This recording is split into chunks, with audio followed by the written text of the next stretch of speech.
I specialize in somatic and energetic processing, somatic and energetic integration for women, but this is me speaking to all humanity, all humans here. We should be allowed to feel our grief and feel it without shame or guilt, regardless of what it is.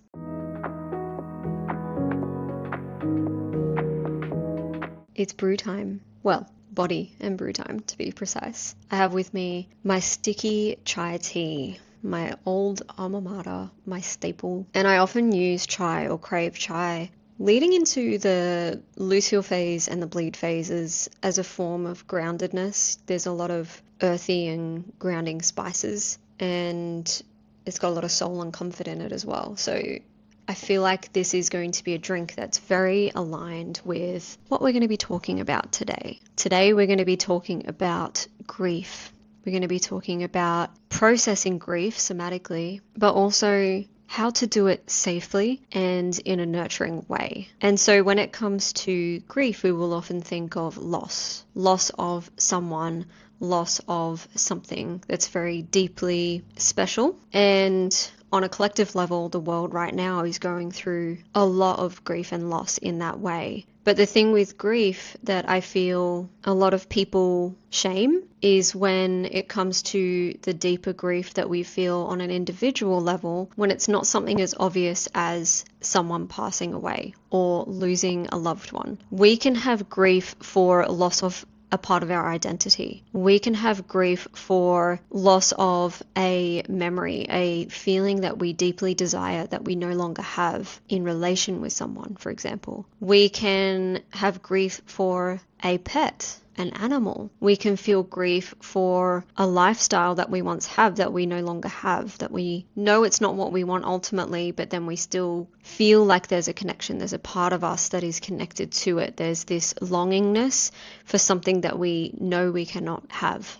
And to me, that's what grief really is. It's the shadow aspect and the inner child aspects of ourselves holding on to the past, holding on to things that we miss, that we are longing for, that ultimately we know we either cannot have anymore or that is no longer good for us anymore and we won't accept having it, but there's still a part of us holding on to it. And so when we have these moments of grief, it's about accepting that that's where we are, regardless of what society tells you what grief should be. It's about looking into the parts of us, seeing past the shame, really. Seeing past the shame so that you can meet your grief where you are at. Grief will often not show up in the ways that you expect as well. I had a somatic processing moment myself earlier this morning, which is why I'm here talking about it. It did not show up in the way I expected. And when this happens, we can flag that as a filter of shame.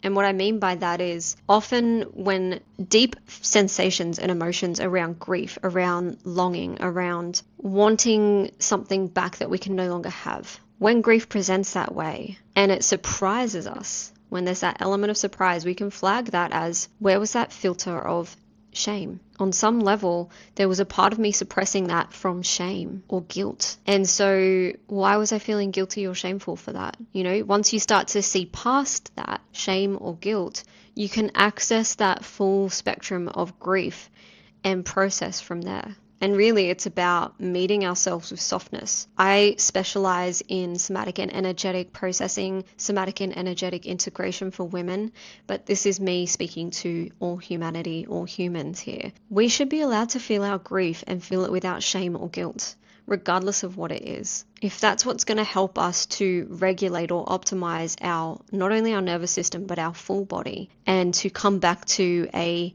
healthy, happy medium. You know, life's full of ebbs and flows, I know that. And I'm not saying we won't ever meet a moment of grief in the future, but coming out of deep moments of grief, coming out of the stagnicity, coming out of that pain body when the physical body starts to present, because we know there's stagnant energy and resistance built up within us. If we can see past the shame and the guilt, just move through it, accept it. We are human. I think a part of shame and guilt comes from perfectionism archetypes and wanting to be the good person or the perfect person, or, you know, that fawn response, wanting to please someone, which is a part of the people pleaser. And the other thing there is ego. Ego can get in the way. Pride can get in the way. And so if we can see past pride, ego, people pleasing, fawning responses, wanting to be the best version of ourselves and appear the best version of ourselves all the time and simply come back to our humanness, I believe that is the gateway to moving through the shame and the guilt, moving past it, and really accessing those deep parts of hurt, grief being one of the deepest parts. When we grieve something on an emotional body level, this is where we really feel it. It's the full spectrum of emotions can come into the depths of our shadows and our inner child.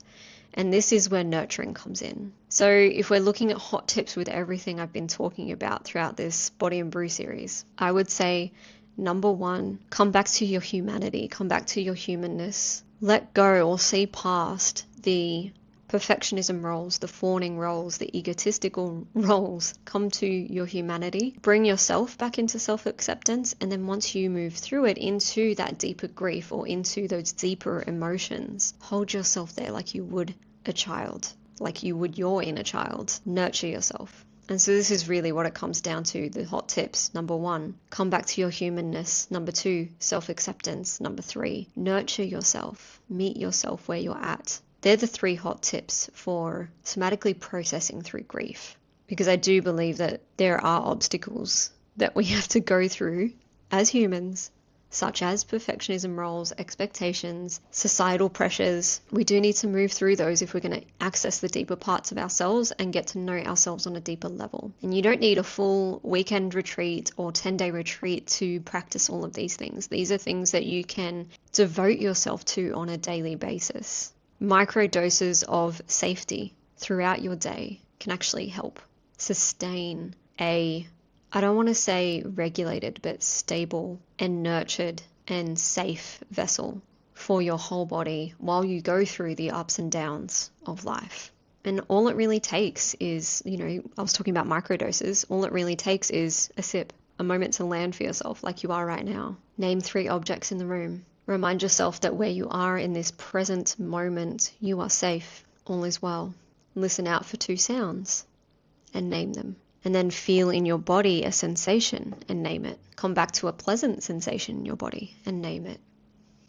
These are all little micro practices that we can instill throughout our day, devote ourselves to throughout our day to help us come back to our body, help us come back to self-compassion and nurturing for ourselves. When it comes to processing through the grief, we do need space and time for that. But these are just micro practices that will help towards that goal that you're wanting to achieve. It's like, you're craving something that you don't really know how to get to yet, right? Like, for example, if you're a mum, this is one I can relate to off observation. I'm not a mum at the moment, but this is what I can relate to off observation of having a lot of women come in who are mums.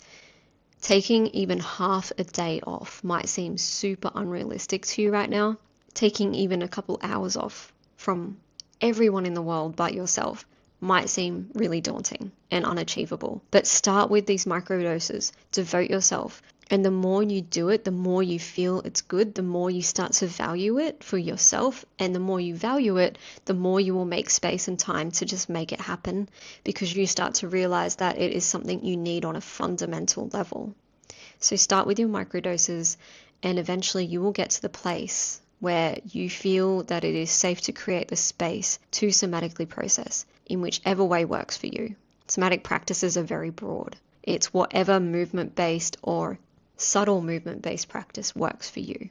And that's going to take time to explore as well. But this is why I say start with your microdoses, come back to your humanness, come back to self-compassion, and come back to nurturing as you go through those deeper moments where you finally create the space to process through your grief, to process through your deeper emotions, your deeper hurts, your deeper shadows. And that's all I wanted to talk you through right now.